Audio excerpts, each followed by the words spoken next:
ਸਲਾਮ ਅਲੈਕੁਮ ਜੀ ਸਾਰੇ ਦੋਸਤਾਂ ਨੂੰ। ਆ ਤੁਸੀਂ ਵੇਖ ਰਹੇ ਹੋ ਨਾ ਜਿਹੜੀ ਵੀਡੀਓ, ਇਹ ਵੀਡੀਓ ਲਾਹੌਰ ਦੇ ਵਿੱਚ ਬਹਾਦਰ ਖੈਰ ਵਾਲੇ ਨੇ। ਲਾਹੌਰ ਦੇ ਵਿੱਚ ਇਹਨਾਂ ਦਾ ਅਦਾਰਾ ਹੈ ਅਤੇ ਇਹ ਵੀਜ਼ਿਆਂ ਦੇ ਬਾਰੇ 'ਚ ਨਾ ਵੀਜ਼ੇ ਦਿੰਦੇ ਨੇ, ਸਪਲਾਈ ਦੇ ਫਰਾਡ ਕਰਦੇ ਨੇ ਬੰਦਿਆਂ ਨਾਲ। ਉੱਥੋਂ ਘੱਲਦੇ ਨੇ ਤਾਂ ਬੰਦਿਆਂ ਨੂੰ ਇੱਥੇ ਆਣ ਕੇ ਨਾ ਕੋਈ ਕੰਮ ਲੱਭਦਾ, ਬੰਦੇ ਇੱਥੇ ਵੇਖਦੇ ਨੇ ਮੈਨੂੰ ਕਿੱਧਰ ਨੂੰ ਜਾਣਾ। ਇੱਥੇ ਦਾ ਜਿਹੜਾ ਮਾਲਕ ਨਾ ਬਹਾਦਰ ਖੈਰ ਦਾ, ਉਹ ਹਾਜੀ ਇਮਰਾਨ ਹੈ ਅਤੇ ਉਹਨੇ 2-3 ਕੁੜੀਆਂ ਵੀ ਅੰਦਰ ਰੱਖੀਆਂ ਬੰਦੇ ਘਰਨ ਵਾਸਤੇ।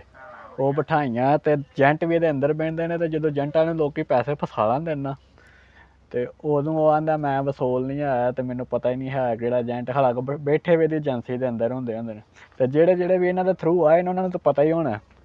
ਇਹ ਜਿਹੜੇ ਨੇ ਇਹਨਾਂ ਕੋਲ ਬਚੋ, ਅਤੇ ਜਿਹੜਾ ਬੰਦਾ ਵੀ ਇਹ ਵੀਡੀਓ ਵੇਖਦਾ ਨਾ ਉਹ ਜ਼ਰੂਰ ਇਸ ਵੀਡੀਓ ਨੂੰ ਸ਼ੇਅਰ ਕਰੇ ਜਿੰਨੀ ਹੋ ਸਕਦਾ, ਤਾਂ ਕਿ ਹੋਰ ਕੋਈ ਬੰਦਾ ਇਹਨਾਂ ਕੋਲ ਫਸੇ ਨਾ।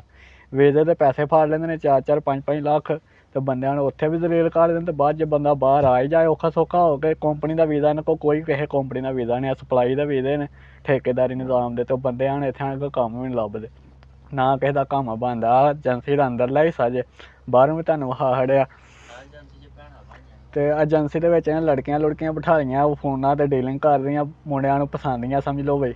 ਇਹ ਸਿਸਟਮ ਇਹਨਾਂ ਦਾ ਫਰਾਡ ਕਰਦੇ ਨੇ, ਫੁੱਲ ਫਰਾਡ। ਲਾਹੌਰ ਦੇ ਵਿੱਚ ਇਹਨਾਂ ਦੀ ਏਜੰਸੀ ਜੇ, ਅਤੇ ਇਹਨਾਂ ਕੋਲ ਬਚੋ। ਅਤੇ ਜਿਹੜਾ ਬੰਦਾ ਵੀ ਇਹ ਵੀਡੀਓ ਵੇਖਦਾ ਜ਼ਰੂਰ ਸ਼ੇਅਰ ਕਰੇ, ਅਤੇ ਜਿਹੜਾ ਕੋਈ ਇਹਨਾਂ ਦੇ ਥਰੂ ਆਇਆ ਉਹਨਾਂ ਨੂੰ ਤਾਂ ਪਤਾ ਹੀ ਹੋਣਾ ਇਹਨਾਂ ਦਾ ਕੀ ਹਿਸਾਬ ਹੈ।